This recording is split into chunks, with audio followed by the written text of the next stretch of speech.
Hello students, welcome back to Shubham lecturer channel. तो student, इस समय हम 12th फिजिक्स के चैप्टर 2 स्थिर वैद्युत विभव तथा धारिता को पढ़ रहे हैं, जिसमें आज का हमारा टॉपिक है संधारित्रों का संयोजन, यानी कि संधारित्रों को किस प्रकार से संयोजित किया जाता है। इसे हम इंग्लिश में कहते हैं कॉम्बिनेशन ऑफ कैपेसिटर। तो देखिए, इसमें दो डेरिवेशंस हैं, एक श्रेणी क्रम संयोजन, एक समांतर क्रम संयोजन। तो आप लोग सिंपली कह सकते हैं कि संधारित्रों को जोड़ने की दो प्रमुख रीतियां हैं। नंबर 1 आपका है श्रेणी क्रम संयोजन। नंबर 2 आपका है समांतर क्रम संयोजन।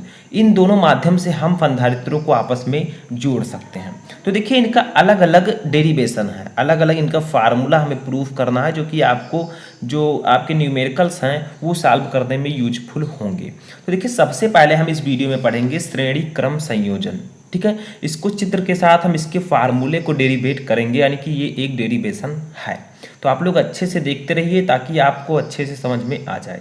देखिए, श्रेणी क्रम संयोजन, श्रेणी क्रम का मतलब एक सीरीज में हम संधारित्रों को जोड़ेंगे। देखिए, इसका सबसे पहले थोड़ा सा हम लोग क्या करेंगे, चित्र समझ लेते हैं। ठीक है, फिर इस थ्योरी को पढ़ेंगे। देखिए, चित्र समझने के लिए आपको करना क्या होगा, इसमें क्या है, संधारित्र है। आपको पता है संधारित्र की दो प्लेटें होती हैं, तो एक प्लेट दो प्लेट। तो एक संधारित्र ये है, एक संधारित्र ये है, एक संधारित्र ये है, जो ग्रीन कलर का है। ठीक है, तो तीन संधारित्रों को हमने एक सीरीज में जोड़ा है। सीरीज का मतलब श्रेणी क्रम में। देखिए, यहाँ से इसके द्वारा जो है, इस तार के द्वारा हमने इन सभी को जोड़ रखा है। देखिए, इसको आप लोग कह सकते हैं C1। ठीक है, इस संधारित्र की धारिता है C1, इस संधारित्र की धारिता है C2, इस संधारित्र की धारिता है C3। तीन संधारित्र हैं जिनकी धारिता C1, C2 और C3 है। तो देखिए, आप लोग कह सकते हैं कि संधारित्र, ये तीन संधारित्र हैं। ठीक है, अब ये जो आपका है, ठीक है, ये जो आपका सबसे पहले दिया गया है, ये एक विद्युत स्रोत है। यहाँ पर इस विद्युत स्रोत से जो है, इस पहले संधारित्र को हम जोड़ देते हैं। तो आप लोग कह सकते हैं, ध्यान से समझिए तभी आपको समझ में आएगा। देखिए, यहाँ पर लिखा हुआ है, पहले इसको पढ़ लेते हैं। देखिए, संधारित्रों के श्रेणी क्रम संयोग में पहले संधारित्र की पहली प्लेट A को विद्युत स्रोत से तथा दूसरी प्लेट को दूसरे संधारित्र की पहली प्लेट से, फिर दूसरे संधारित्र की दूसरी प्लेट को तीसरे संधारित्र की पहली प्लेट से जोड़ देते हैं। इस प्रकार जोड़ने के बाद अंतिम संधारित्र की दूसरी प्लेट B को पृथ्वी से संबंधित कर देते हैं। ठीक है, तो देखिए, इस पॉइंट को मान लीजिए A, इस पॉइंट को मान लीजिए आप लोग, ये वाला पॉइंट जो है B है। ठीक है, अब देखिए, इसमें कहा क्या गया है, हम सबसे पहले एक विद्युत स्रोत के द्वारा पहले संधारित्र की पहली प्लेट को, देखिए पहले संधारित्र की पहली प्लेट है, इसको हम जोड़ देते हैं और इस विद्युत स्रोत के द्वारा इस संधारित्र को +Q आवेश प्रोवाइड कराते हैं। ठीक है, यानी कि आप लोग सिंपली कह सकते हैं कि जो विद्युत स्रोत है उसके द्वारा संधारित्र की पहली प्लेट को हम क्या करते हैं, पहली प्लेट A को +Q आवेश दिया जाता है। ठीक है, अब प्रेरण के द्वारा क्या होगा, इसकी जो दूसरी प्लेट है इस पर -Q आवेश उत्पन्न हो जाएगा। ठीक है, अब देखिए, संधारित्र की पहली प्लेट को, इसमें लिखा हुआ है संधारित्र के श्रेणी क्रम संयोग में पहले संधारित्र की पहली प्लेट A को विद्युत स्रोत से तथा दूसरे प्लेट को दूसरी संधारित्र की पहली प्लेट से। देखिए, जो पहले संधारित्र की दूसरी प्लेट है, इसको दूसरे संधारित्र की पहली प्लेट से जोड़ दिया गया है। दूसरे संधारित्र की पहली प्लेट है, इस प्रकार से जोड़ दिया गया है। फिर दूसरे संधारित्र के दूसरी प्लेट को, इस प्लेट को तीसरे संधारित्र की पहली प्लेट से जोड़ा गया है। अब तीसरे संधारित्र की दूसरी प्लेट को हम किससे जोड़ देते हैं, पृथ्वी से जोड़ देते हैं। तो यही यहाँ पर लिखा गया है, आपको कंफ्यूज होने की ज़रूरत नहीं है। यहाँ पर यही लिखा गया है कि किसको कहाँ से हमने जोड़ा है। तो देखिए, हमने क्या किया, इस पहले संधारित्र को विद्युत स्रोत के द्वारा, विद्युत स्रोत कुछ भी हो सकता है, स्रोत का मतलब जिसके द्वारा विद्युत उत्पन्न हो, इसके द्वारा हम संधारित्र की पहली प्लेट को +Q आवेश देते हैं। अब प्रेरण के द्वारा संधारित्र की दूसरी प्लेट पर -Q आवेश उत्पन्न हो जाएगा। अब देखिए, +Q आवेश चलकर क्या आएगा, दूसरे संधारित्र पर आएगा। ठीक है, दूसरा संधारित्र आपका ये है, तो दूसरे संधारित्र पर भी +Q आवेश उत्पन्न हो जाएंगे, यहाँ पर -Q आवेश हो जाएगा। तीसरे संधारित्र पर भी +Q आवेश उत्पन्न हो जाएंगे, यहाँ पर दूसरे प्लेट पर -Q आवेश उत्पन्न हो जाएगा। ठीक है, अब देखिए, यहाँ पर एक चीज़ और समझिए, जो पहले संधारित्र का विभव है वो कितना होगा, बताइए। पहले संधारित्र का विभव हम लोग V1 मान लेते हैं, क्योंकि विभव को हम B से डिनोट करते हैं।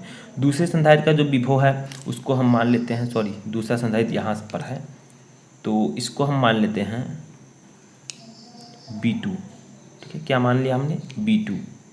अब तीसरा संधारित्र आपका ये है, तीसरे संधारित्र के विभव को हम मान लेते हैं V3। ठीक है, इस प्रकार से डिनोट कर देते हैं। तो समझ में आया? पहले चित्र को ध्यान से समझ लीजिए। हमने 3 संधारित्र को श्रेणी क्रम में जोड़ा है। पहले संधारित्र की पहली प्लेट को हम विद्युत स्रोत के द्वारा जोड़ देते हैं, जिससे प्लस क्यू आवेश उत्पन्न होता है। प्लस क्यू आवेश उत्पन्न हुआ तो दूसरी प्लेट पर क्या होगा, माइनस क्यू आवेश हो जाएगा। अब क्या होगा, दूसरे संधारित्र की पहले संधारित्र की दूसरी प्लेट को हम दूसरे संधारित्र की पहली प्लेट से जोड़ दिया हमने, इसमें भी प्लस क्यू आवेश माइनस क्यू आवेश उत्पन्न हो जाएंगे। फिर दूसरे संधारित्र की दूसरी प्लेट को हम तीसरे संधारित्र की पहले प्लेट से जोड़ देंगे, और जो तीसरे संधारित्र की दूसरी प्लेट है उसको पृथ्वी से जोड़ देंगे। पहले संधारित्र का विभव V1 है, दूसरे का V2, तीसरे का V3। पहले संधारित्र की धारिता C1, दूसरे का C2, तीसरे का C3। अब यहाँ से अब हम लोग क्या करेंगे, डेरिवेशन को करना स्टार्ट करेंगे। तो ये आपको समझ में आया। अब देखिए, आप लोग और भी लिख सकते हैं कि प्रेरण द्वारा जो है आपका उत्पन्न हो जाएगा। अब देखिए हम लोग क्या लिखेंगे, संधारित्र की प्लेटों के बीच विभवांतर। ठीक है, तो आप लिखिए सबसे पहले पहली संधारित्र के प्लेटों के बीच विभवांतर लिखते हैं। तो पहली संधारित्र की प्लेटों के बीच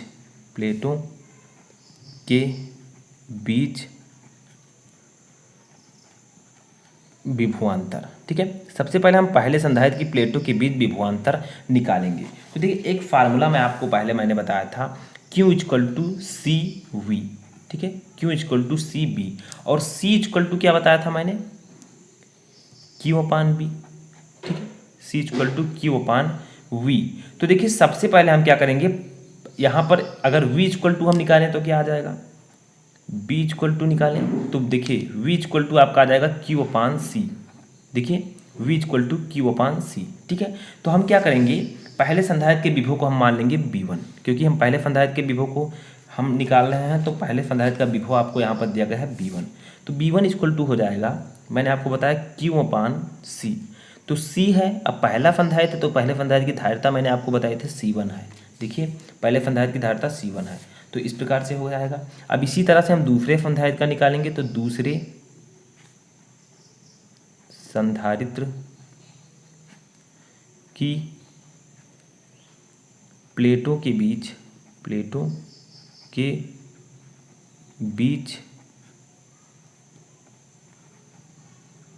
विभवांतर। ठीक है, अब दूसरे संधारित्र की प्लेटों के बीच विभवांतर हम लोग निकालें तो वही सेम रूल है, यहाँ पर B2 हो जाएगा, B2 equal to Q upon C2। ठीक है, क्योंकि देखिए आवेश सभी में समान है। देखिए आवेश सभी में आपका इक्वल है, तो इसमें हम Q1 Q2 नहीं लिखेंगे, इसमें आपका Q रहेगा, क्योंकि श्रेणी क्रम में जो आवेश होता है वो समान होता है, जबकि धारिता और विभव अलग अलग होते हैं। ठीक है, तो इस प्रकार से हो जाएगा। तीसरे संधारित्र में देखेंगे, या आप लिख सकते हैं तीसरे संधारित्र की प्लेटों के बीच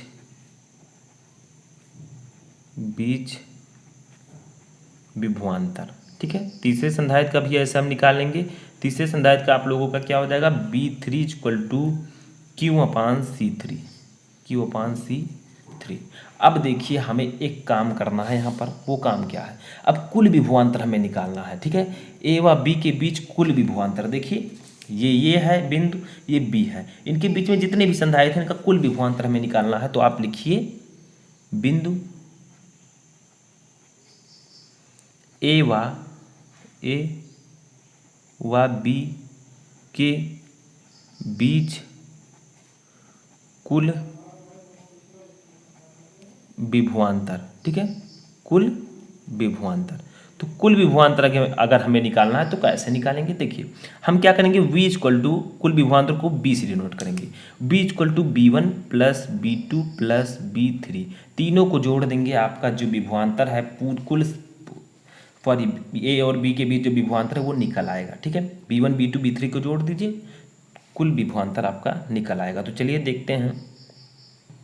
तो देखिए आपका B equal to B1 plus B2 plus B3। तो B इक्वल टू V1 की वैल्यू मैंने आपको बताई थी Q अपान C1। ठीक है, बताया था मैंने। B2 की वैल्यू Q अपान C2 अभी हमने लिखा है। B3 की वैल्यू Q अपान C3 तो लिख देते हैं। ठीक है, अब एक चीज़ आपको पता होना चाहिए। देखिए आपको पता है कि संधारित्र जो होता है, ठीक है, चूँकि बी इक्वल टू कितना होता है बताइए। इस बी के स्थान पर क्या लिखेंगे, बी इक्वल टू मैंने आपको बताया था क्यू अपान सी होता है, क्यू अपान सी अभी मैंने आपको बताया था, ठीक है। आगे आप लोगों को पता है, ये देखिए B equal to Q upon सी, तो इस बी के स्थान पर हम क्यू अपान सी रख देंगे, ठीक है। B equal to Q upon सी हो तो क्या करेंगे, बी के स्थान पर क्या लिखेंगे, क्यू अपान सी लिख देंगे, तो आपका हो जाएगा Q upon C equal to Q upon C one plus Q upon C two plus Q upon C three, ठीक है, ये हो जाएगा। अब देखिए यहाँ पर आपको ऐसे करना, Q upon C equal to, ये क्यू तीनों में है तो क्यू को हम कॉमन ले लेंगे, बाहर कर लेंगे, क्यू कॉमन हो गया, आपका बचा 1/C1 plus 1/C2 plus 1/C3, ये बचेगा। देखिए क्यू से क्यू आपका कैंसिल यहाँ पर हो जाएगा, ठीक है, क्यू से क्यू कैंसिल, क्योंकि इधर ले जाएं तो क्यू नीचे आएगा, ऊपर नीचे कैंसिल, तो ऐसे ही कर देते हैं हम लोग। तो आपका यहाँ पर बचेगा 1/C equal to 1/C1 plus 1/C2 plus 1/C3, ठीक है। ये आपका हो जाएगा श्रेणी क्रम संयोजन में संधारित्र की धारिता, ठीक है। संधारित्र की धारिता जब श्रेणी क्रम संयोजन में हो, 1/C equal to 1/C1 plus 1/C2 plus 1/C3। अब मान लीजिए और भी संधारित्र हैं, 4 है 5 है, तो आप लोग आगे करते हुए चले जाइए, ठीक है। तो माना संधारित्रों की संख्या n है, माना संधारित्रों की संख्या n है, ठीक है, यानी कि कई संधारित्र हैं, तो आप लोग क्या कीजिए, उतने ही आप लोग जोड़ते चले जाइए। तो आपका हो जाएगा 1/C equal to 1/C1 plus 1/C2 plus 1/C3। ऐसे ऐसे आप लोग अगर 1/n भी है तो उसको भी जोड़ सकते हैं आगे, ठीक है, जितने भी हैं उनको जोड़ते हुए चले जाइए। तो यही है आपका श्रेणी क्रम संयोजन में संधारित्र की धारिता का फार्मूला। तो ये फाइनली प्रूव हो चुका है। अगला वीडियो मैं लेकर आऊँगा तो उसमें मैं आपको बताऊँगा समांतर क्रम संयोजन में संधारित्र की धारिता का फार्मूला। तो कैसा लगा आपको ये वीडियो, कमेंट बॉक्स में बताएं, और इससे पहले जो मैं पढ़ा चुका हूँ उनको आप लोग लगातार पढ़ते रहें।